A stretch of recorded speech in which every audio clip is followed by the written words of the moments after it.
Recording on कर देता हूँ और इसके रिकॉर्डिंग ऑन हो चुकी है और ये साप्ताहिक मीटिंग हमारी न्यूज पोर्टल एसोसिएशन की बैठक में आप लोगों का स्वागत है। और अभी चर्चा चल रही थी पत्रकारिता कार्ड पे, फिर हम लोग आज अंतर्राष्ट्रीय परिवार दिवस भी है, उस पर भी थोड़ा बहुत चर्चा कर लेंगे, एक दो और मित्र आ जाए तो आपका प्रश्न एक बार प्रफुल्ल भाई एक बार और दोहरा दीजिए और फिर उत्तर लेके आगे की तरफ बढ़ते हैं। प्रफुल्ल जी, ये जो पंचायत चुनाव है सर, पंचायत चुनाव में मतलब पत्रकार लोग को अंदर मतलब प्रवेश करने नहीं दिया जा रहा है। अपना आई कार्ड दिखाइए कि आप पत्रकार हो तो अंदर जाने मिलेगा, नहीं तो आप वापस जाओ। ये अंदर का मतलब क्या? पुरानी मतलब क्या? जो वही जो परिधि होती है निराला जी ना, तो उसी में जो है वो तो किसी भी पत्रकार को नहीं मिलती है अगर पूर्व उनको अनुमति नहीं दी गई है। बाकी इस बारे में निराला जी, इस बारे में थोड़ा डिटेल में जरा एक बार अपना व्यू रखिए। नहीं, देखिए, जैसे चुनाव के दौरान मतदान केंद्र के अंदर फोटोग्राफी वर्जित है, मतदान केंद्र के अंदर जाना पत्रकारों का वर्जित है। आप उस जैसे किसी कैंपस में आयोजित है मतदान, तो वहां पे मतदान का जो ये है बनाया हुआ रूम है, उसमें तो आपको नहीं जाना, ना फोटो खींचनी है। अगर आप परिसर में जा भी रहे हैं तो परिसर में भी आपकी गतिविधि ऐसी नहीं हो जिससे कि मतदान प्रभावित हो। ये पहला ये है। अब रह गई कि आपने कहा कार्ड, तो कार्ड का क्या है कि जैसे कार्ड लेने के लिए आपको सूचना जनसंपर्क पदाधिकारी के यहाँ एक पत्र लिखना होता है कि मैं चुनाव का कवरेज करना चाहता हूं और इसके लिए मुझे अनुमति पत्र या प्राधिकार पत्र की आवश्यकता है। अब वो आपके आवेदन और आपके फोटोग्राफ्स लेंगे और उसको फिर आगे भेजेंगे। तो जिला निर्वाचन पदाधिकारी होते हैं डीएम, तो डीएम के विवेक पे ये निर्भर करता है कि आप न्यूज पोर्टल के साथी हैं या फिर आप प्रिंट के साथी हैं या फिर किसी मैगजीन के साथी हैं, तो आपका प्राधिकार पत्र निर्गत किया जाएगा अथवा नहीं।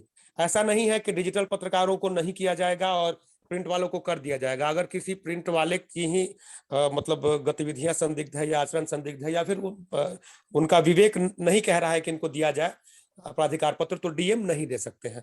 और अगर कोई पोर्टल वाला है तो उसको भी प्राधिकार पत्र मिल सकता है। मैं ऐसा इसलिए बता रहा हूं क्योंकि मैंने भी अपने पोर्टल के ही माध्यम से कई बार प्राधिकार पत्र बनवाया है, कई बार चुनाव की कवरेज की है। तो ये बस उनके विवेक पे निर्भर करता है और इसके लिए वही माध्यम है कि हाँ, तो वही माध्यम है कि आप सूचना जनसंपर्क पदाधिकारी के यहाँ जाएं और उनके माध्यम से जो पत्र आप दीजिएगा वो जाएगा डीएम के यहाँ और डीएम की अनुमति के बाद आपका एक प्राधिकार पत्र बनेगा जिस पर लिखा रहेगा मतलब बिहार निर्वाचन आयोग ऐसे करके या झारखंड निर्वाचन आयोग जहाँ से है वहाँ। ठीक बात। ये मतलब बहुत प्रक्रिया हर जगह है और जब भी आपकी होती है, यहाँ तक कि जैसे कि दिल्ली में भी मान लीजिए कि 26 जनवरी की कवरेज हो गई या कोई और चीज हो गई, तो आपको पूर्व सूचना सरकारी कार्यक्रम में मैक्सिमम आपको देनी पड़ती है पहले, और वहां से संबंधित अधिकारी द्वारा आपको वही आपकी फोटो के साथ आपके संस्थान के नाम के साथ वो स्टाम्प लगा के देते हैं कि ऐसा ठीक है, तब आप कवरेज कर पाते हैं। मतलब आपके कार्ड से कोई बहुत विशेष मतलब नहीं होता है उनको, उनका अपना कार्ड जारी होता है। तो अगर नहीं भी जाए तो बाहर आप अपनी खबरों को जो है कवरेज कीजिए और वहां जो लोग आते हैं वहां से आप जानकारी लेके आप चीजें कर सकते हैं। बहरहाल आज की चर्चा जो है, आज अंतर्राष्ट्रीय परिवार दिवस है और पत्रकारिता में परिवार के साथ एक पत्रकार, खासकर डिजिटल पत्रकार, न्यूज पोर्टल का पत्रकार कितना जुड़ा होता है और कैसे जुड़ा होना चाहिए, परिवार की अहमियत क्या है, इस विषय पे हम चर्चा करेंगे। क्योंकि प्रोफेशनल लाइफ में कई बार ऐसा होता है, भागम भाग की लाइफ में ऐसा होता है कि हम थोड़ा सा परिवार को सेकेंड प्रायोरिटी पे रख देते हैं, जिसको प्राथमिकता बोलते हैं, तो प्राथमिकता में नहीं रख पाते हैं और उसका परिणाम आगे की तरफ हमें कई बार नुकसान उठाना पड़ता है। बच्चों को हम समय नहीं दे पाते। तो ये विषय किस प्रकार से हैंडल किया जाए, मैं सबसे पहले आमंत्रित करूंगा चंद्रकांत निराला जी को ही कि इस विषय को थोड़ा परिवार को समय देना कितना महत्वपूर्ण है और क्या क्या इसमें समस्याएं आती है एक पत्रकार को। वीडियो अगर ऑन कर सकते हैं आप लोग तो ऑन कर लीजिए, नहीं ऑन कर सकते तो कोई समस्या नहीं। और एक बार इस पे जरा अपना विचार रखें निराला जी। देखिए, जीवन में परिवार का क्या महत्व है, ये छोटा बच्चा जब पैदा होता है उस समय से उसके मतलब उसे समझ में आने लगता है। माता पिता, भाई बहन, रिश्ते नातेदार। जब आप समाज में कहीं जाते हैं, जैसे आप पत्रकार हैं और पत्रकारिता के संदर्भ में कहीं जा रहे हैं, कहीं न्यूज कवरेज करने जा रहे हैं, तो कई सारी ऐसी परिस्थितियां आती हैं जब आप विचलित हो जाते हैं, कई बार मानसिक अवसाद में घिर जाते हैं। तो सबके बाद आप जब परिवार के बीच में लौटते हैं तो यहाँ आने के बाद एक साहस और एक ऊर्जा मिलती है आपको, जिससे कि आप फिर रिफ्रेश होके अपना काम करने के लिए निकल पाते हैं। तो ये बात तो ठीक है कि आज के समय में इतनी भागम भाग है, 99 का चक्कर इतना है कि अब हम लोग मतलब परिवार को समय नहीं दे पाते हैं, बच्चों को समय नहीं दे पाते हैं। कई बार मैंने लोगों को कहते सुना है कि मैं सुबह निकलता हूं और रात को घर आता हूं। जब मैं सुबह निकलता हूं तो बच्चे सोए होते हैं, और रात को जब घर आता हूं तो भी बच्चे सोया होते हैं। तो इतना काम आदमी को करना पड़ता है, करना भी पड़ेगा। आज की परिस्थिति है और आज इतनी आवश्यकताएं हैं हम लोगों की, उसको पूरा करने के लिए ये आवश्यक भी है। लेकिन इसमें ये ध्यान रखना आवश्यक है कि अपना परिवार कहीं छूट तो नहीं रहा। हम जिसके लिए इतना कुछ कर रहे हैं कहीं वो छूट तो नहीं रहा। और आप निश्चित रूप से, आप भी अगर व्यस्त जिंदगी जी रहे हैं तो आपको ऐसा जरूर लगेगा कि कहीं ना कहीं आप अपने परिवार को, अपने रिश्तेदारों को, अपने मित्रों को धीरे धीरे उनसे दूर होते जा रहे हैं। तो उनके नजदीक जाने की आवश्यकता है। और मुझे ये लगता है कि जैसे हम सभी कामों के लिए समय बांट कर रखते हैं, हमने ये बांटा है कि सुबह उठेंगे, नहाएंगे, पूजा करेंगे, अपने नाश्ता करेंगे, भोजन करेंगे, बाहर निकलेंगे, पत्रकारिता करेंगे, उसी तरह हमको 1 या 2 घंटा भी कम से कम, बहुत ज्यादा व्यस्त है तो परिवार के साथ उनके सुख दुख, उनकी बातें मतलब शेयर करनी चाहिए आपस में। अगर संभव हो तो पुराने मित्रों को या रिश्तेदारों को फोन करके भी, आज तो बहुत अच्छा है कि हम लोग मतलब वीडियो कॉलिंग, हम लोग वॉइस कॉलिंग से कैसे भी हम लोग बात कर सकते हैं लोगों को। तो हम लोग बात करें। अब तो अंतर्देशीय वाला जमाना है नहीं। देखिए समय जैसे जैसे बदला है, जैसे जैसे विकसित हुआ है, पहले हम लोग अंतर्देशीय और पोस्ट कार्ड लिख के अपनों का हाल जान लेते थे, और अब हमारे पास इतने संसाधन है फिर भी हम अपनों से दूर होते जा रहे हैं। तो परिवार को बचाए रखना इसलिए आवश्यक है क्योंकि हमें जो है साहस मिले, हम मजबूत रहें। और निश्चित रूप से हम मजबूत रहेंगे तो हमारा देश मजबूत होगा। तो देश को मजबूत करने के लिए परिवार को मजबूत करना आवश्यक है, और परिवार को मजबूत करने के लिए समय निकालना आवश्यक है। समय तो हम लोग हमेशा ये कहते रहेंगे कि समय नहीं है, समय नहीं है, न्यूज पोर्टल एसोसिएशन की बैठक में शामिल होने के लिए समय नहीं है। तो समय कभी नहीं है किसी के पास, लेकिन उसी समय में से कुछ समय तो निकालना ही होगा। अन्यथा एक दिन ऐसा आएगा कि हम अकेले रह जाएंगे और मालूम चलेगा कि हम हमसे मिलने के लिए किसी के पास अब समय नहीं है। तो वो स्थिति समय नहीं नहीं आए है। इसलिए। सटीक बात आपने कही निराला जी। और वास्तविकता भी यही है कि हमारे पास समय नहीं होता है, और हमसे मिलने के लिए भी जब वक्त आता है तो किसी के पास समय नहीं होता है। और मुझे लग रहा है कि ये स्थिति बदली जा सकती है, इतनी कठिन नहीं है। बस थोड़ा सा हमें प्रबंधन करना होता है कि भाई चलो ठीक है, इस टाइम पे इस टाइम, इस टाइम पे इस टाइम। क्योंकि जितने बड़े लोग हैं, सफल लोग हैं, उद्योगपति हैं या फिर कोई और बड़ा पॉलिटिकल लीडर, टाइम निकालते हैं, टाइम के साथ अपना वो सारी चीजें वो मैनेज कर लेते हैं कि चलो ठीक है, अपॉइंटमेंट हो गया 11 बजे से 11:15 पे, भाई मुलाकात का ये टाइम है। तो थोड़ा प्रबंधित करें तो हम लोग कर सकते हैं। फैमिली को भी टाइम देना, ये मुझे लग रहा है कि बेहद आवश्यक है। खैर, अभिषेक प्रफुल्ल जी, आपका क्या कहना है? परिवार में पत्रकार, डिजिटल पत्रकार कब समय नहीं दे पाता? अभिषेक जी ऑन करके और वीडियो भी ऑन कीजिए। इतना तेजस्वी जो है आपका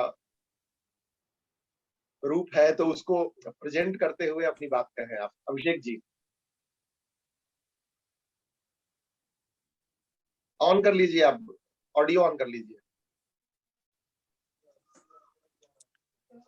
निराला जी जो तो बोले वो सब सही है, उनके बातों को हम समर्थन कर रहे हैं। और इससे ज्यादा क्या बोले। परिवार को समय दे पाते हैं रेगुलर पत्रकारिता में भाई साहब?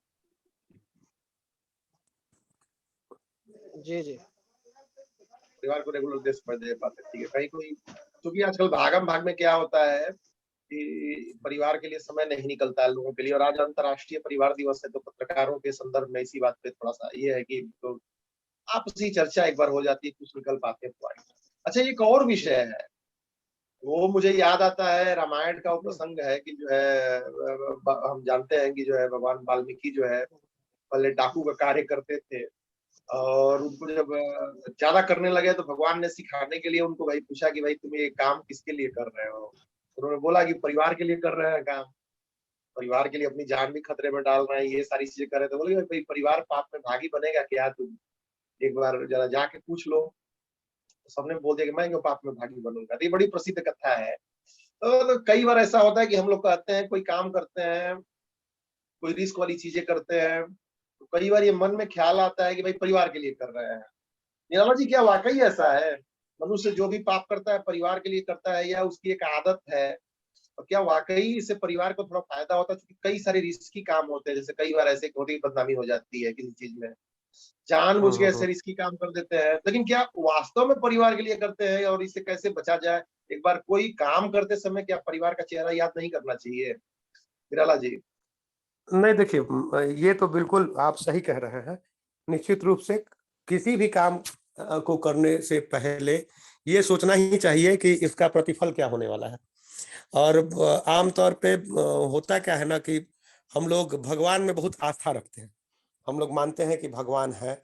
हम लोग मानते हैं कि कोई संकट आएगा तो भगवान जो है हमें उससे निकाल लेंगे। लेकिन पाप कर्म करने के समय या कोई गलत काम करते समय हम लोग को लगता है कि कौन देख रहा है, कोई नहीं, कोई नहीं। तो इस सोच से उबरना होगा। अगर अगर आप मानते हैं, मैं नहीं कह रहा हूं कि भगवान आपके अच्छे बुरे कर्मों को देख रहे हैं, लेकिन एक बात आप समझ लीजिए कि आप अगर अच्छा कर्म कर रहे हैं तो आप खुद ही देखिएगा इसको कि उसका अच्छा परिणाम आपके जीवन में आएगा। बुरा कर्म कर रहे हैं तो ये भी आपको स्वयं ही समझ में आ जाएगा कि आपने बुरा किया था जिसके कारण इस तरह का परिणाम देखने को मिल रहा है। मेरे जीवन में ऐसा मैंने कई बार भी कहा है, मेरे जीवन में ऐसा कई बार हुआ है कि मैंने जो किया है उसका प्रतिफल मेरे सामने आया है। मुझे यह आभास भी हुआ है कि देखिए मैंने ये किया था जिसके कारण मुझे इस तरह के स्थिति को देखना पड़ रहा है। तो यदि मैंने उसको समझ लिया तो मैं उसमें सुधार की कोशिश कर रहा हूँ। जो लोग समझते हुए भी उसको इग्नोर करते हैं, तो उनके जीवन में भयंकर परिणाम सामने आ सकते हैं। तो अब रह गई बात कि आप अगर कह रहे हैं कि मैं अपने बच्चे को रोटी खिलाने के लिए किसी दूसरे के बच्चे की रोटी छीन रहा हूँ, तो ये ठीक नहीं है।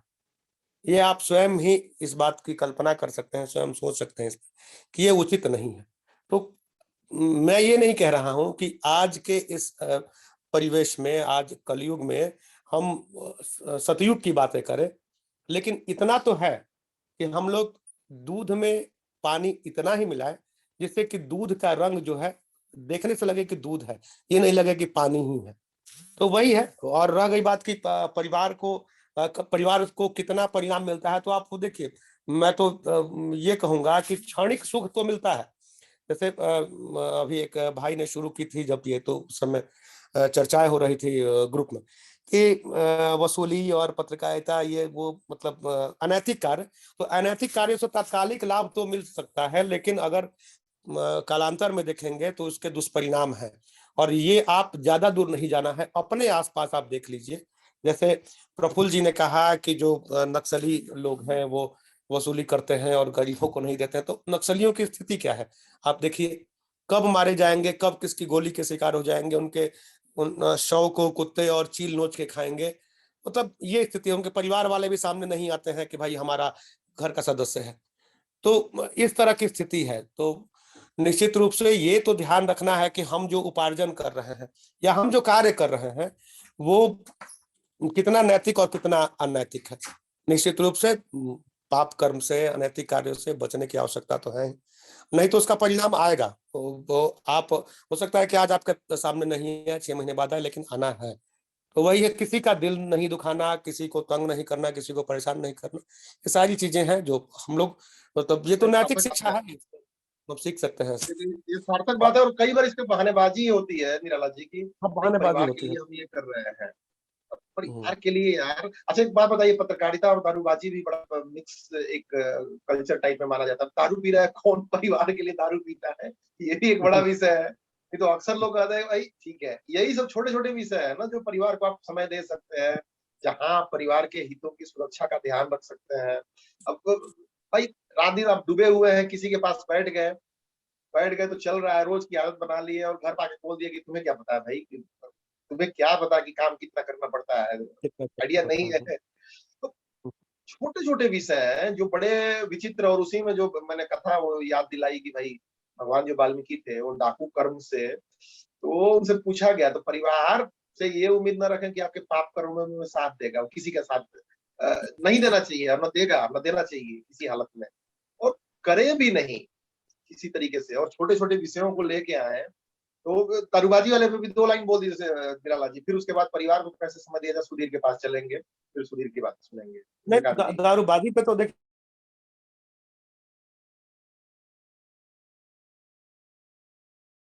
लग रहा है जाम हो गया क्या?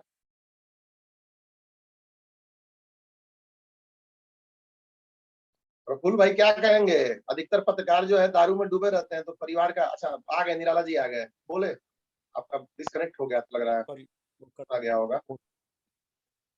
यही है कि पीता हूँ गम भुलाने को, तो ये बहानेबाजी है। और वो किशोर कुमार का गाना भी है कि किसके गम में, किसके गम में, किसके गम में, तो ये सब बहानेबाजी है। और निश्चित रूप से परिवार को समय न देना भी बहानेबाजी है। परिवार को चाहे हम तो समय दे सकते हैं, जैसे हम लोग और कामों के लिए समय निकालते हैं, वैसे इसके लिए भी हम लोग समय निकाल सकते हैं। और क्या कहा आपने सर, दारूबाजी, तो दारूबाजी खैर बिहार में बंद है। दारू बात करना भी गुनाह है यहाँ हमारे लिए। तो ये है कि नहीं, यही मतलब है कि हम लोग परिवार से जुड़ा विषय है, बहुत सारे देखा गया कि पत्रकार लोग इसको एक पर्याय बना लेते हैं थोड़ा सा, और तो परिवार पे इसका क्या इम्पैक्ट पड़ता है? आपने कहा है कितना स्ट्रेस है, घर वाले थोड़े समझे, लेकिन असल में वही है कि पाप कर्म है और आप उसे समझ रहे हैं, आप आंखें मूंदे हुए हैं। मैंने कहा है, एक ही बात मैंने कही कि कई बार ऐसा होता है कि हम लोग कुछ हमारे साथ कुछ बुरा होता है, तो हम लोग कहते हैं कि भगवान इंसाफ करेगा, भगवान देख रहा। और कई बार जब हम लोग दूसरे के साथ बुरा करते हैं तो हम लोग कहते हैं कि कौन देख रहा है, कोई नहीं। तो यही स्थिति है, इस स्थिति से बाहर निकलना होगा। हम लोग अच्छा बुरा जो भी कर रहे हैं, अगर हम लोग मानते हैं भगवान को, तो हम लोग जाने कि भगवान देख रहे हैं, और भगवान ज्यादा दूर नहीं है, भगवान अपने अंदर बैठा हुआ है। मतलब हमारे ये अंतरात्मा ही ये कह रही है कि ये गलत है, ये सही है, तो गलत सही में तो विभेद करना ही होगा। अन्यथा परिणाम हमारे सामने भले ना आए, हो सकता है हमारे बच्चों के ऊपर, हमारे स्वजनों के ऊपर आए, तो ऐसा नहीं हो, सबकी इच्छा होगी तो ऐसा नहीं हो, तो इसीलिए प्रयास अभी से करना होगा। और मैंने एक बात जो शुरू में कही कि परिवार को बांध के रखना हम सबकी जिम्मेदारी है। अपने स्वजनों, अपने परिजनों को, जैसे हम लोग सभी काम करते हैं, सभी काम के लिए समय निकाला हुआ है कि 1 घंटा इंटरव्यू के लिए, 1 घंटा घूमने के लिए दिन में निकले हैं इतने देर से इतने देर, तो वो जो स्थिति बनती है लोगों की कि जो लोग कहते हैं कि सुबह में जाता हूं तो बच्चे सोए होते हैं और रात को आता हूं तो बच्चे सोए होते हैं, ऐसा नहीं हो। दिन में 1-2 घंटा बात करें बच्चों से, परिवार से, मित्रों से भी समय समय पे फोन से बात करते रहें। फोन तो इतना अच्छा माध्यम है, मैंने बताया है कि पोस्ट कार्ड और अंतर्देशी का जमाना रहा नहीं। आसानी से आप किसी से फोन करके बात कर सकते हैं, वीडियो कॉलिंग करके चेहरा देख सकते हैं, चरण स्पर्श कर सकते हैं, सब कुछ कर सकते हैं। तो उसका हम लोग लाभ लेते रहें और सबसे जुड़ के रहें, इसलिए कि बड़ा मतलब आपको आत्मीय सुकून मिलेगा जब आप किसी कार्य क्षेत्र में गए हैं और वहां से आप अवसाद से घिर के घर पहुंचते हैं या दोस्तों के बीच पहुंचते हैं, तो आत्मीय सुख मिलेगा ना। तो ये स्थिति होगी कि आज आपके पास दूसरों के लिए टाइम नहीं, तो कल दूसरों के पास आपके लिए टाइम नहीं होगा। यही है सर। सार्थक बात है, सार्थक बात है निराला जी, और बहुत सही इस विषय को आपने दिशा दी। बहरहाल रितेश माहेश्वरी जी आ गए हैं, सुधीर है, तो पहले मैं सुधीर के पास ही चलूंगा। सुधीर, भागम भाग जिंदगी में परिवार को समय देने का क्या महत्व है, कैसे दिया जा रहा है, और कहाँ चुनौतियां आ रही हैं? इस विषय पर अपनी राय रखें। आप एक बच्चे के पिता भी अब हो चुके हैं, बच्चा भी बड़ा हो गया, तो कैसे समय दे पाते हैं भागम भाग जिंदगी में, खासकर पत्रकारों को लेके कौन से विषय हैं जिसको ध्यान देना चाहिए? सुधीर। देखिए, अल्टीमेटली हम लोग जो भी कर रहे हैं वो सब परिवार के लिए ही कर रहे हैं। परिवार मतलब कोई भी किसी भी क्षेत्र में कहीं भी काम कर रहा है, वो अल्टीमेटली एक इनडायरेक्टली हम लोग परिवार से कनेक्टेड है। और कहते हैं कि परिवार ना हो तो फिर चल जाएगा ऐसे तामझाम। तो इसको ना निजी लाइफ में भी जरूरी है। और जैसे हम लोग मीटिंग्स के लिए, जैसे अपने काम के लिए, जैसे अपने विज्ञापन के लिए बहुत आतुर रहते हैं, भागते हैं, टाइम प्लान करते हैं, मेहनत करते हैं, वैसे फैमिली के लिए टाइम निकालना बहुत जरूरी है। खासकर मैं नहीं कहता रोज निकालें, लेकिन कम से कम जो फेस्टिवल्स हैं, आप देखेंगे होली दिवाली हम लोग ज्यादातर क्या करते हैं, अकेले फैमिली में रहते हैं, ऐसे ही निकल जाती हैं। तो कम से कम फेस्टिवल्स में अपने गांव वापस लौटें, अपने लोगों के पास वापस लौटें। इसके अलावा दिन सप्ताह में 1 दिन अपने बच्चों के साथ, अपनी फैमिली के लिए टाइम निकालना चाहिए। अगर सब कुछ ठीक है, 5 दिन हम मेहनत करते हैं, सब कुछ सही दिशा में है, तो हमें कहीं ना कहीं बाहर भी लेकर जाना चाहिए, बाहर भी घूमना चाहिए, ताकि हमारी फैमिली, हमारे बच्चे भी बाहर की दुनिया को देख पाएं और अपने आप को ग्रूम कर पाएं। ठीक है, शाम को दोस्तों के साथ, लोगों की दिनचर्या में होता है कि शाम को काम के बाद लोग कुछ बैठ जाते हैं, और अपने अलग अलग शौक है, लोगों के अलग अलग चीजें हैं, लेकिन उस शौक के साथ इस शौक को भी एडिशनल करना रखना चाहिए कि फैमिली भी आपका कहीं ना कहीं इंतजार कर रही है। तो 5 दिन आप वक्त से घर नहीं पहुंचते हैं, कम से कम 1 आध दिन तो आप पहुंच ही सकते हैं और सरप्राइज कर सकते हैं। मैं तो कहूंगा कि हम लोग 5 दिन नौकरी करते हैं, 1-2 दिन छुट्टी मिलती है, लेकिन हमारी घर की गृहिणियों को तो 7 डे 24/7 वर्किंग होता है। तो उनके साथ आप किचन में भी थोड़ा बहुत हाथ बटा सकते हैं, उनको भी एक दिन छुट्टी देने के लिए आगे बढ़ सकते हैं। और आप देखें, छोटी छोटी सी चीजें हैं जो आपको एनहेंस करेंगी, और जब आप अंदर से मोटिवेटेड होंगे, आपको अंदर से खुशी होगी, तो आपका रिफ्लेक्शन आपके काम पर भी दिखेगा।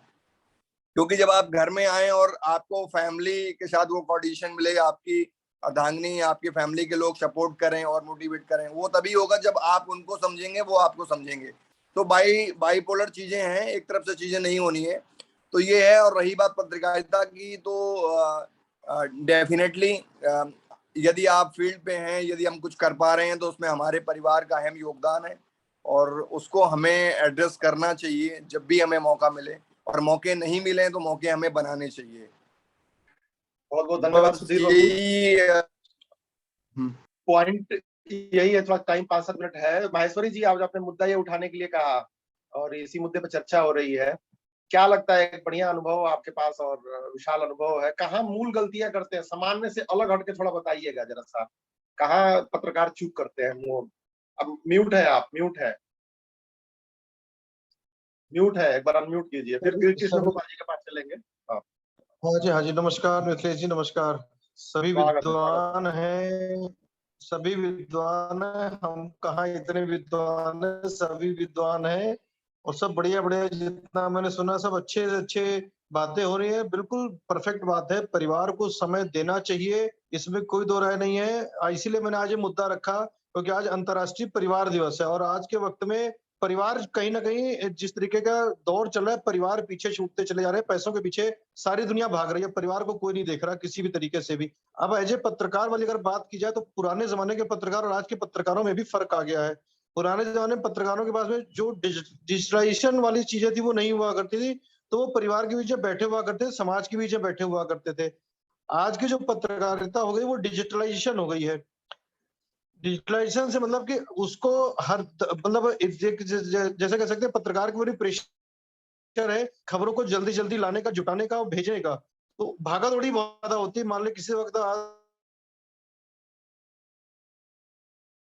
घर पहुंच गया, कोई पत्रकार भाई है वो घर पहुंच गया 7 बजे 8 बजे, को अचानक कोई हादसा हो जाता है किसी जगह पे, भागा दौड़ी करनी पड़ती है उन चीजों के लिए, खबरों के लिए, फिर रात के 11 बज जाते 12 बज जाते। तो परिवार कहीं ना कहीं पीछे छूट जाता है उन चीजों के पीछे। जैसे भी भाई सुधीर भाई कह रहे थे ना कि परिवार को वक्त देना चाहिए, हफ्ते में 5 दिन 6 दिन का काम करके 1 दिन परिवार को वक्त देना चाहिए, परफेक्ट बात है। लेकिन कभी कभी परिस्थितियां ऐसी होती है कि आप चाह करके भी नहीं दे सकते हो वक्त। आपने वक्त निकाला हुआ, संडे का वक्त निकाला, पता लगा किसी बड़े अधिकारी का कार्यक्रम लगा हुआ है, किसी मंत्री का कार्यक्रम लगा हुआ, आप नहीं निकाल सकते। तो ये एक ऐसी व्यथा है पत्रकारों की, जो इसको ठीक है कागज कलम में जो मर्जी लिखा जाए, ये व्यक्तिगत तौर पे होगा, कागज कलम में चर्चा करने से कुछ नहीं हो सकता इस चीज के ऊपर। व्यक्तिगत तौर पे अगर मेरा मन है कि मुझे अपने परिवार को 2 घंटे 3 घंटे 4 घंटे का वक्त देना है तो मैं दूंगा, चाहे मेरे लिए किसी और का भी कार्यक्रम लगा हो, चाहे सीएम का कार्यक्रम हो, चाहे पीएम का कार्यक्रम हो। अगर मेरा वो वक्त परिवार के लिए निर्धारित है तो वो निर्धारित रहेगा रहेगा। बहुत इंपॉर्टेंट से ज्यादा इंपॉर्टेंट काम आएगा तो पर्सन छोड़ के जाएगा, अदरवाइज वो परिवार के लिए वक्त रहेगा। और एज ए पत्रकार बहुत सारे प्रोग्राम ऐसे आते हैं जो होते हैं जहाँ पे आप परिवार को लेके जा सकते हो। फैमिलियर प्रोग्राम होते हैं कि मान ली कहीं पे सर्कस लगा है या फिल्मों के कहीं प्रमोशन है तो आप लेके जा सकते हो परिवार को। परिवार उन चीजों से भी खुश होता है कि ठीक है जी, मेरे फादर है या मेरा भाई है या मेरा बेटा है, तो मुझे इन जगहों पे जा करके एक आनंद मिलता है। तो ये भी परिवार पत्रकार के नाते आप ये भी कर सकते हैं। जी मिथिलेश जी। बहुत बहुत धन्यवाद भाई साहब, और सही आपने अनुभव बताया। अब अगर छोटी छोटी चीजें भी करें हम, जैसे कि हम घर में आते हैं, बैठ गए, सपोज कीजिए काम करके आए, बच्चे भटक रहे हैं, आ रहे हैं पास में, और हम मोबाइल पे स्क्रॉल कर रहे हैं, तो मोबाइल स्क्रॉल कीजिए, उसके साथ भाई मिलकर कोई लूडो ही खेल लीजिए। अगर आप वीडियो देख ही रहे हैं तो कुछ उसके इंटरेस्ट की कोई 1-2 वीडियो देख लीजिए साथ में, तो बहुत बड़ी चीज नहीं है इसमें। अगर टाइम ही पास कर रहे हैं, क्योंकि बहुत सारे लोग हैं 2 घंटे 3 घंटे मोबाइल टाइम पास करते हैं, तो अकेले होने की बजाय थोड़ा सा ज्वाइंटली अगर इसको हम एंटरटेन करते हैं तो मुझे लग रहा है कि समय निकलेगा। बाकी मैं कृष्ण गोपाल जी के पास 1.5 मिनट बचा हुआ है, कृष्ण गोपाल जी, आप अपनी भड़ास निकाल लीजिए अनम्यूट करके। नमस्कार। स्वागत है भाई साहब। परिवार ही यानी हम सब के लिए एक माध्यम होता है। हम जो भी करते हैं परिवार के लिए ही करते हैं, यानी पैसा कमाना, कितना कमाना, क्या कमाना, तो वो परिवार के लिए है कि परिवार सही चले। अभी सुधीर जी कह रहे थे कि एक दिन परिवार को देना चाहिए, तो ये सही बात है कि एक दिन परिवार को देना चाहिए। परिवार को देने से परिवार, आजकल जो देखने को मिल रहा है कि परिवार शादी होते ही परिवार टूटने लग रहे हैं, यानी शादी बाद में होती है, तलाक पहले हो रहे हैं। तो ये नहीं हो, इसलिए परिवार को कम से कम समय देना चाहिए। सप्ताह में एक दिन है और बाकी के दिन भी शाम सुबह। और मोबाइल आने से या टीवी के आने से परिवार भी यानी बिखर रहे हैं, क्योंकि परिवार में कम्युनिकेशन नहीं है, सब अपने अपने मोबाइल लेकर बैठ जाते हैं। तो हम सबको परिवार को समय देना चाहिए। कहीं घूमने जा रहे हैं, यानी महीने में एक बार कहीं घूमने चले गए, बच्चों के साथ कहीं बाहर चले गए, तो इससे क्या है कि परिवार में आपस में जुड़ाव होता है। सार्थक बात है भाई साहब। और